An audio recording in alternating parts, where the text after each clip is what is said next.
OMR ரோட்டில் தாழம்பூரில் காசா grand smart down அப்படின்னு சொல்லிட்டு ஒரு ப்ராஜெக்ட் சார். கிட்டத்தட்ட 6 வருஷத்துக்கு முன்னாடியே கட்டி முடித்து மக்களுக்கு கொடுத்துட்டாங்க.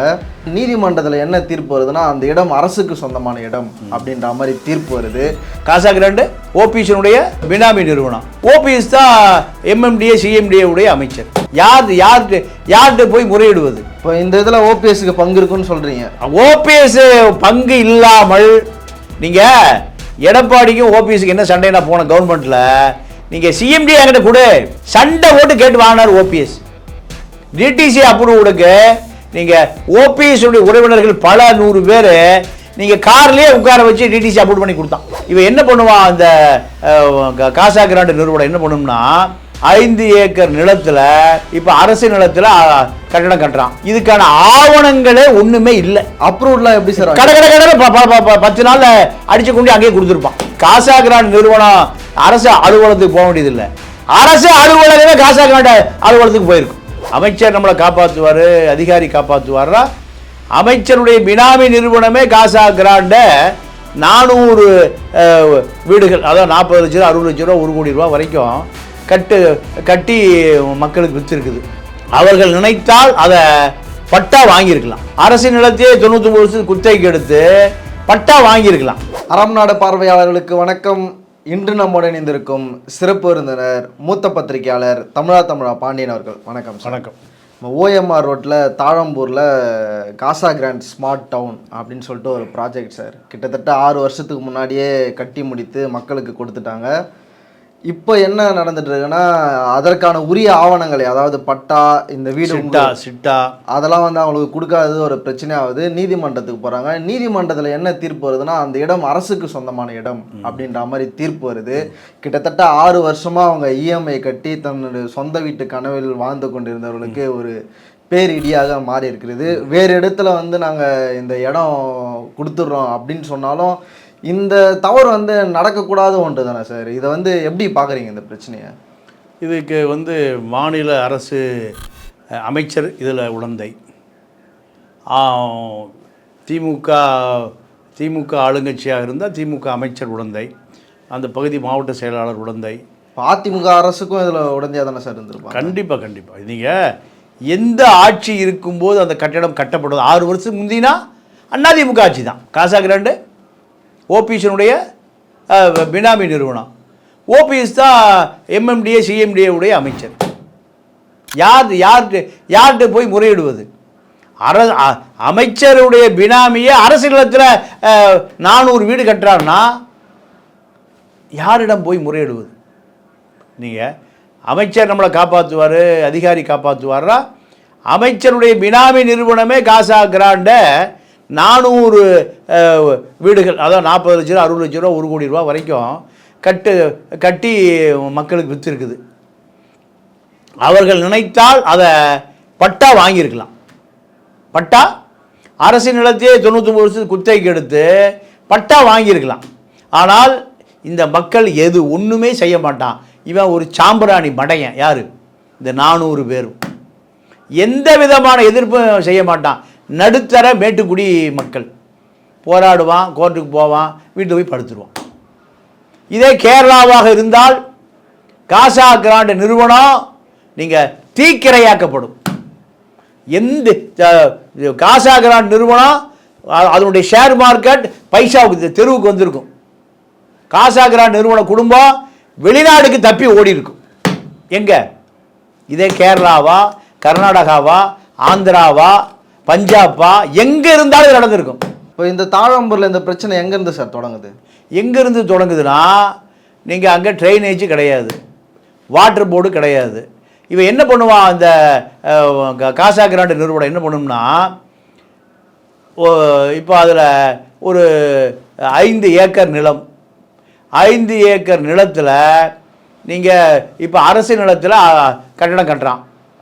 இதுக்கான ஆவணங்களே ஒன்றுமே இல்லை. ஆவணம் இல்லாமல் என்ன நடந்திருக்கும்னா, நீங்கள் அந்த ஏரியா ஆர்டிஓ டிஆர்ஓ 2 பேரும் பல கோடிகளை வாங்கி கொண்டு இந்த 5 ஏக்கரா இடத்த காமிச்சிருப்பான். எப்படி? அவன் ஆளுக்கு 2 கோடி ரூபா வாங்கியிருப்பான். இந்த நிலம் இருக்குது கட்டிங்கன்னு. நீங்கள் எதிர்ப்பு தெரிவிக்க வேண்டிய அதிகாரிகளே பணத்தை வாங்கிட்டு என்ன பண்ணுவான், கட்ட சொல்லிடுவான். எனக்கு தெரிஞ்சு விஓவிலிருந்து விஓ ஆர்ஐ, விஓனா village administration officer, revenue inspector, அதுக்கு மேலே deputy tahsildar, tahsildar, RDO, DRO, collector, அத்தனை பேரும் சில கோடிகளை வாங்கியிருப்பாங்க.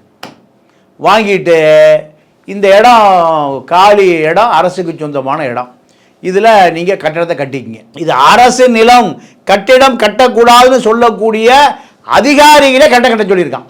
அப்ரூவ்லாம் எப்படி சார்? கடை 10 நாள் அடிச்சு கொண்டு அங்கேயே கொடுத்துருப்பான். நீங்கள் காசா கிராண்ட் நிறுவனம் அரசு அலுவலகத்துக்கு போக வேண்டியதில்லை, அரசு அலுவலகமே காசா கிராண்ட் அலுவலகத்துக்கு போயிருக்கும். Planning officer, planning engineer, CMD அதிகாரி, எம்எம்டி அதிகாரி எல்லாம் எங்கே போயிருப்பாங்க? தன்னுடைய அலுவலக கோப்புகளை அப்படியே தூக்கிட்டு எங்கே போயிருப்பாங்க? காசா கிராண்ட் நிறுவனத்தில் போய் உட்கார்ந்து அவர்கள் எதை எதை கேட்குறாங்களோ அத்தனை ஆவணங்களையும் எழுதி கொடுத்தீங்க. முகலி வாரத்தில் களிமண் பூமியில் கட்டடம் கட்டுவதற்கு அனுமதி கொடுக்கலையா? இதே இந்த சிஎம்டிஏ டிடிசி அப்ரூவ்டு கொடுக்கலையா? நடந்ததா இல்லையா? அப்பாவி பீகாரிகள் யாருக்குரிய அதில் ஒரு 30-40 பேர் செத்து போயிட்டான், குடும்பத்தோடு செத்து போயிட்டான், குடும்பத்தோடு சமாதி ஆகிட்டான். அதுவும் அரசியல்வாதியுடைய சார். இங்கே நடக்கிற எல்லா அட்டூழியங்களுக்கு பின்னால் ஒரு பெரிய அரசியல்வாதி இருப்பான் சார். அரசியல்வாதி இருந்தால் அதிகாரி பயந்துக்குவான், பங்கு வாங்கிட்டு போயிடுவான். அப்போ நீங்கள் இந்த ஏமாற்றுக்கு மூல காரணமே காசா கிராண்ட் நிறுவனத்தின் மீது சட்டபூர்வமாக எந்த நடவடிக்கை எடுக்க முடியாது. இப்போ இந்த பிரச்சனையோட எடுக்கவே முடியாது. இப்போ நான் வந்து வேற இடத்துல தரேன்னு சொல்லிட்டு அவ்வளோதான், அந்த பிரச்சனை முடிஞ்சு அவ்வளோதான்.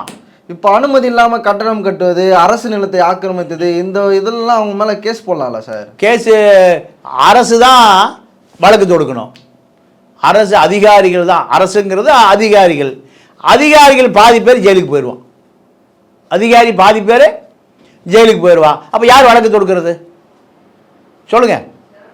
அதிகாரி தாங்க வழக்கு தொடுக்கணும். அதிகாரி அந்த உண்மையாகவே அந்த வழக்கை தொடுத்தால் முதல் குற்றவாளியை விஏ உள்ள போவார், அடுத்து ஆர்ஐ உள்ள போவார், அடுத்து டெப்டி தாசில்தார் உள்ள போவார், தாசில்தார், ஆர்டிஓ, டிஆர்ஓ, கலெக்டர் எல்லாம் 10 வருஷம் ஜெயிலுக்கு போவான். அப்போ யார் வழக்கு தொடுக்கிறது? அரசு தரப்பு சாட்சிகள் பூராமே இந்த ஆவணத்தை ஒழிப்பதிலும் எரிப்பதிலும் இந்த வழக்கை திசை திருப்புதலையும் இருப்பான். இப்போ இந்த இதில் ஓபிஎஸ்க்கு பங்கு இருக்குன்னு சொல்கிறீங்க. ஓபிஎஸ் பங்கு இல்லாமல் நீங்கள் எடப்பாடிக்கும் ஓபிஎஸ்க்கு என்ன சண்டைனா போன கவர்மெண்ட்டில் நீங்கள் சிஎம்டி என்கிட்ட கொடு, சிஎம்டியாவை என்கிட்ட கொடு, சண்டை போட்டு கேட்டு வாங்கினார் ஓபிஎஸ். டிடிசி அப்ரூவ்டுக்கு நீங்கள் ஓபிஎஸ்னுடைய உறவினர்கள் பல 100 பேர் நீங்கள் கார்லேயே உட்கார வச்சு டிடிசி அப்ரூவ் பண்ணி கொடுத்தான்.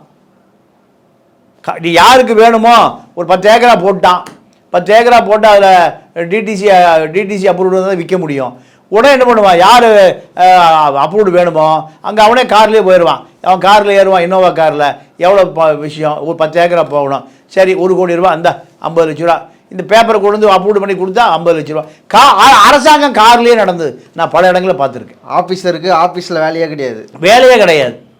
யார் டிடிசி அப்ரூவ்டு வேணுமோ அங்கே நேரடியாக அதிகாரி காரில் நேராக போயிடுவார். உனக்கு வேணும், உனக்கு டிடிசி அப்ரூவ்டு நீ சாதாரணமாக போயிட்டு வர்றதுக்கு 1 வருஷமான ஃபைல்லாம் பெண்டிங் கிடக்குது. எவ்வளோ வருஷம்? தமிழ்நாடு முழுக்க ஏறக்குறைய ஒரு 50,000 ஃபைல் பெண்டிங் கிடக்கு. எங்கே சிஎம்டியில் உனக்கு அவசரமாக வேணுமா, காசை வெட்டு. உடனே காசை கொடுத்தா ஒரு 15-20 நாளில் அடித்து கிடிச்சு கொண்டு வந்து கொடுத்துட்டு அதே காரில் அதே இடம் அதே ஃபோன் நம்பர் அங்கேயே காசை வாங்கிட்டு போயிட்டே இருப்பான். இப்போ இந்த சிஎம்டியை சுற்றி பல குழப்பங்கள் இருந்து கொண்டே இருக்கு சார். அதுக்கு என்னதான் சார் காரணம்? காரணம் அதிகாரிகள் தான் சார். அதாவது நீங்கள் டிடிசி அப்ரூவ்டு வந்து ஏன் சென்னைக்கு வந்தது தெரியுமா? முதல்ல பேரூராட்சி ஊராட்சியிலேயே அப்ரூவ்டு கொடுத்துட்டு இருந்தான், அப்ரூவ்டு கொடுத்துட்டு இருந்தான். உதாரணத்துக்கு 1 ஏக்கரா நிலத்தில் நீங்கள் ஒரு சைட்டு போடுறான், 5 சென்டாக 5.5 சென்டாக பிரிக்கிறான். 5.5 சென்டாக பிரித்தா அதில் ரோடு போடணும், ரோடு இருக்கணும், முன்னாடியும் இடம் விட்டுறணும், பின்னாடியும் இடம் விடணும், எங்கே வெளியில் போகிறதுக்கு மரங்களையும் நட்டு வளர்க்கணும். ஆமாம், ரிசர்வ் அங்கே ஒரு பார்க் இருக்கணும். 25 சென்ட் வந்து எதுக்கு விட்டுருவான்? நீங்கள் வழித்தடம் பார்க்கு, தண்ணி தொட்டி, மெயின்டெனன்ஸ் இடம் இதுக்கு 25 சென்ட் போயிடும். 75 சென்டில் தான் நீங்கள் வீட்டு மனையாக ஒதுக்கணும். ஒதுக்கி இதில் ட்ரைனேஜ் போகணும், பைப்பு லைன் போகணும், வழித்தடம் இருக்கணும். இத்தனையும் மேப் போட்டு எங்கே கொண்டு கொடுக்கணும்? உள்ளாட்சியில் கொண்டு கொடுக்கணும். உள்ளாட்சி, ஊராட்சி கொண்டு கொடுக்கணும். அவங்க அதெல்லாம் பார்த்துட்டு இதை அந்த ஊராட்சி நிர்வாகத்தினுடைய கணக்கில் சேர்த்துக்குவான். ஏன் சேர்த்துறான்? தண்ணி பைப்பு கேட்டால் கொடுக்கணும்ல, மின்சாரம் கொடுக்கணுமில்ல, கழிவு நீர் இணைப்பு கொடுக்கணுமில்ல, மெயின் லைனில் கொடுக்கணுமில்ல. இதை நீ அங்கே கொடுக்கலைன்னா என்ன பண்ணுவான்? அதை சேர்த்த மாட்டான். சரியா? இத்தனை விஷயங்களும் அப்ரூவ்டு பண்ணி வழி விட்டு, பார்க்கு விட்டு, தண்ணி தொட்டிக்கு இடம் கொடுத்து, இந்த ட்ரைனேஜ் வெளியேறுவதற்கு முன்னாடி வழி இருக்கணும், பின்னாடி வழி இருக்கணும், 4 பக்கம் வழி இருக்கணும். இதை கொண்டு போய் எங்கள் பேரூராட்சி அலுவலகத்தில் கொடுத்தா அவங்க இதை அப்ரூவ்டு பண்ணி தீர்மானம் போட்டு அவர்களுக்கு கட்ட வேண்டிய வரியை கட்டினா இது இணைச்சிக்குவான். இவன் என்ன பண்ணுவான்? நல்லா கேட்டுங்க. இதில் எங்கே ஊழல் நடந்துன்னு கேளுங்க. அதிகாரிகள் தான் ஊழலை. நீங்கள் 25 சென்ட் விடுறான்ல, வழி விடுறான், பார்க்கு விடுறான், தண்ணி தொட்டிக்கு விடுறான்ல, அதில் 5 கிரவுண்டு இருக்கும். 5 கிரவுண்டு 5 5 25. இது என்ன பண்ணுவான்? கடைசி, அதாவது அங்கே 15 சென்ட் விற்க வரைக்கும் அதை கரை பண்ண மாட்டான். 15 சென்ட் விற்று முடிஞ்ச பிறகு என்ன பண்ணுவான்? இந்த 3 கிரவுண்டை பினாமியில் இவனை எது அந்த பார்க்குக்கு இடம் விடுறான்ல, தண்ணி தொட்டிக்கு இடம் விடுறான்ல, எல்லாத்தையும் இவனை என்ன பண்ணுவான்? பினாமி பேரில் இவனை கரை பண்ணிடுவான்.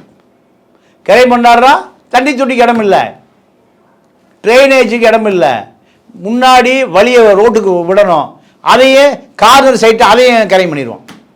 இந்த பக்கம் வெளியே போகணும்னா அதையும் கரை பண்ணிடுவான். அப்போ உள்ளே இருக்கிறவன் வெளியேறுவதற்கு பொது வழி தான் தேடணும்.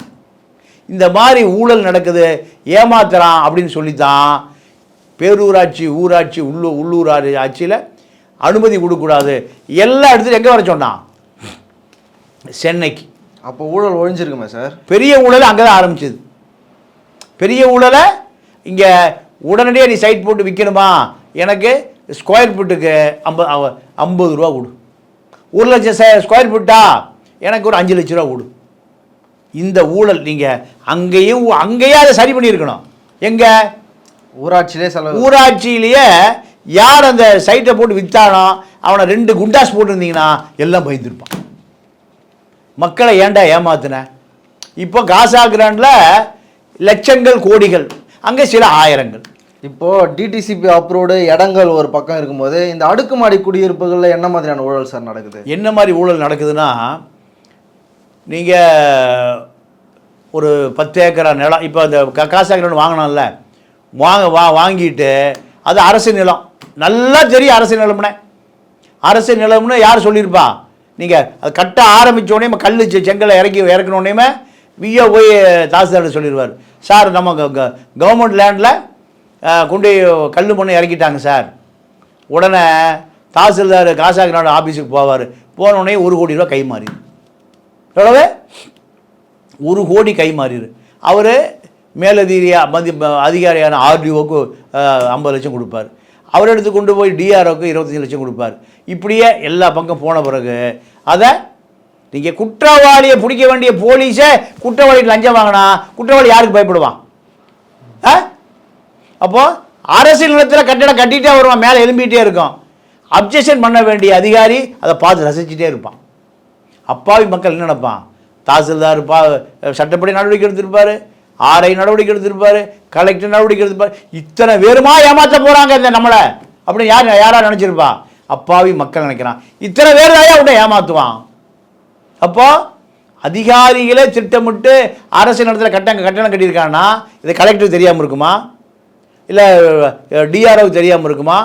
டிஸ்ட்ரிக்ட் ரெவன்யூ ஆஃபீஸர், கலெக்டர் கீழே அடிஷனல் கலெக்டர், ஆர்டிஓ, எல்லாருக்கும் தெரியும். தெரிஞ்ச பிறகு எப்படி கட்டணம் கட்டிகிட்டு இருக்கும்போது அந்த இடத்துல ஒரு அலுவலகம் வச்சுருப்பான். யார்? காசா கிராண்டு. பீகார்லேருந்து ஒரிசாவிலிருந்து ஒரு 1000 தொழிலாளி கூப்பிட்டு வருவான். கூட்டிகிட்டு வந்து அவனை உள்ளே வச்சுருப்பான். அவர்களுக்கு 15 மணி நேரம் வேலை. 15 மணி நேரம் வேலை. ஞாயிற்றுக்கிழமை அன்னைக்கு அப்படியே லாரியில் ஏற்றிட்டு போய் மார்க்கெட்டில் விட்டு அரிசி உப்பு புளி பொறுப்பாக கொண்டு வந்து விட்டு மறுபடியும் அடைச்சிடுவான். கட்டிடம் கட்டுகிற வரை அவன் கொத்தடிமை தான். இதாவது தாசில்தாருக்கு ஆர்டிஓட கலெக்டருக்கும் தெரியும். பீகாரிலிருந்து வர்றான கொத்தடிமை பாவம். அவனுக்கு என்ன பண்ணுவான்? நான் 2 பேர் இருக்கான்னு வச்சுங்க, ஒரு ஆணும் பெண்ணும் ஒரு குடும்பத்தில் இருக்கான்னா அங்கே 2 கிழவி இருப்பாங்க. 2 பேருக்கும் ஆளுக்கு 50,000 ரூபா 1 லட்ச ரூபா கையில் கொடுத்துருவான். எவ்வளவு? 1 லட்ச ரூபா கையில் கொடுத்துருவான். எதுக்கு? விலைக்கு வாங்கப்படுகிறான். இங்கே வந்த பிறகு உனக்கு 500 ரூபா கூலி, உனக்கு 500 ரூபா கூலி. 500 ரூபா கூலினா இந்த 500 ரூபா கூலியில் மளிகை சாமான சாப்பாடு போக்குவரத்துக்கு பாதி காசு போயிடும். அப்போ இவன் ஒரு 6 மாதம் இங்கே தங்கி வேலை பார்த்தா தான் புருஷன் முன்னாடி 2 பேரும் அந்த 50,000 ரூபா 50,000 2 பேருக்கு கொடுத்துருவாங்கல்ல, இந்த 1 லட்ச ரூபா கடன் அடைப்பதற்கு அவங்க 6 மாதம் ஆகும். இப்படி இந்த கட்டடம் கட்டி முடியும் போது ஒரு 1000 பேர் இருப்பான். 1000 பேரை நீங்கள் இரவு பகலாக வேலை வாங்குவான். அங்கே கம்யூனிஸ்ட் தொழிற்சங்கம் போகாது, தொழிலாளர் நலத்துறை ஆணையாளர் போக மாட்டார், தொழிலாளர் நல அதிகாரி போக மாட்டார். என்ன வேலை? புடுங்குற வேலையா? அயோக்கித்தனங்க. இந்த திராவிட இயக்கத்தை நீங்கள் ஒழிச்சே ஆகணும். இத்தனையும் நீங்கள் தொழிலாளர் நலத்துறை ஆணையாளர் அந்த பக்கமே போக மாட்டார், அதிகாரி கூட சம்பளம் வாங்கி உட்காந்துருப்பான். அந்த தொழிலாளி பீகார்காரனோ ஒரிசாக்காரனோ மனுஷன் தானே அவன் 15 மணி நேரம் புளிஞ்சு வேலை வாங்குவதை இந்த தொழிலாளர் நலத்துறை அதிகாரிகள் அந்த பக்கமே போக மாட்டான். டேபிளை தேய்ச்சிட்டு சம்பளம் வாங்கிட்டு இருக்கான். எந்த தொழிலாளர் நல ஆணையார் அதிகாரி எங்கேயாவது போய் பார்த்துருக்கீங்களா உங்கள் வாழ்க்கையில்? நானும் தொழிற்சங்க தலைவனாக இருந்தவன். திருப்பூரில் பனியன் தொழிற்சங்கத்தில் 96ஆம் வருடம் நடந்த முத்தரப்பு பேச்சுவார்த்தையில் அரசு தரப்பில் முதலாளி சங்கம் சார்பா தொழிற்சங்கம் சார்பா நான் 20 முறை பேச்சுவார்த்தையில் கலந்துருக்கேன். முத்தரப்பு பேச்சுவார்த்தையில் எங்க கம்யூனிஸ்ட் கட்சி, சிபிஎம், சிபிஐ, அதிமுக, திமுக, காங்கிரஸ், இப்படி ஒரு 10 கட்சி கூட்டணியில் நானும் ஒரு ஆள். அப்போ இந்த தொழிலாளர் நல அதிகாரி ஆணையாளர் முன்னாடி பேச்சுவார்த்தை கலந்துருக்கேன். முதலாளிகள் வருஷத்துக்கு 10,000 கோடி ரூபாய் ஏற்றுமதி செய்கிற முதலாளி சங்கத்தோட பேச்சுவார்த்தை நடந்திருக்கேன். அப்போ தொழிற்சங்க அதிகாரிகள் கடமையாற்றுவதில் லஞ்சம் வாங்கிட்டு நீங்கள் முதலாளிக்கு விலை போயிடுவான், நடவடிக்கை எடுக்க மாட்டான். இப்போ திருப்பூர்லேயே நடவடிக்கை எடுக்கலைன்னா மெட்ராஸில் பீகார் தொழிலாளி, ஒரிசா தொழிலாளிகிட்ட காசா கிராண்டு சம்பளமே கொடுக்க மாட்டான். இப்போ இதில் பாதிக்கப்பட்ட மக்களுடைய நிலை சார் என்ன ஆகும் சார்? மக்களுடைய நிலை நீங்கள் ஏமாளிகள், அவ்வளோதான். ஏன்னா ஒரு வீடு வாங்குறதுன்றது எவ்வளோ பெரிய கனவுன்றது எல்லாருக்குமே தெரியும். அதுதான் ஒரு கடைசி அச்சீவ்மெண்ட் எல்லாருக்கும். அப்படி தான் நம்ம எல்லாருமே நினைப்போம். இப்போ அவங்களுக்கு இத்தனை நாள் வாழ்ந்த வீடு நமக்கு இல்லைன்றது எப்படி சார் அவங்க எடுத்துப்பாங்க? இல்லை, அது வேறு வழியே இல்லை. அரசாங்கம்தான் இதை உறுதி செய்யணும். அரசாங்கமே அரசை இயக்குகிற அதிகாரி, அரசியல்வாதி 2 பேரும் பப்ளிக்கை ஏமாத்துறான். காசா கிராண்டு பல ஆயிரம் கோடி ரூபா வச்சுருக்கான்.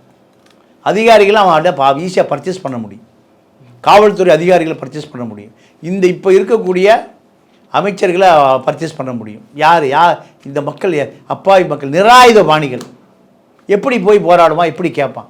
அதனால் கொடுக்குற நிலத்தை வாங்கிட்டு போயிட வேண்டியதுதான், வேறு வழியே இல்லை. ஏன்னா இவர்களை பாதுகாக்கக்கூடிய அரசாங்கமே ஏமாத்துது, அரசு அதிகாரிகளே ஏமாத்துறான், காசா கிராண்டே 3 பேர் சேர்ந்து ஏமாத்துறான். அப்போது மக்கள் நாளடைவில் இந்த ஜனநாயகத்தின் மீது, அதிகாரிகள் மீது, அரசு மீதே நம்பிக்கை இழக்கக்கூடிய மிகப்பெரிய அபாயத்தை நோக்கி இந்த நாடு போய் கொண்டிருக்கிறது. அரங்கத்திற்கு வந்து பல்வேறு தலைப்பு ரொம்ப நன்றி. நன்றி, வணக்கம்.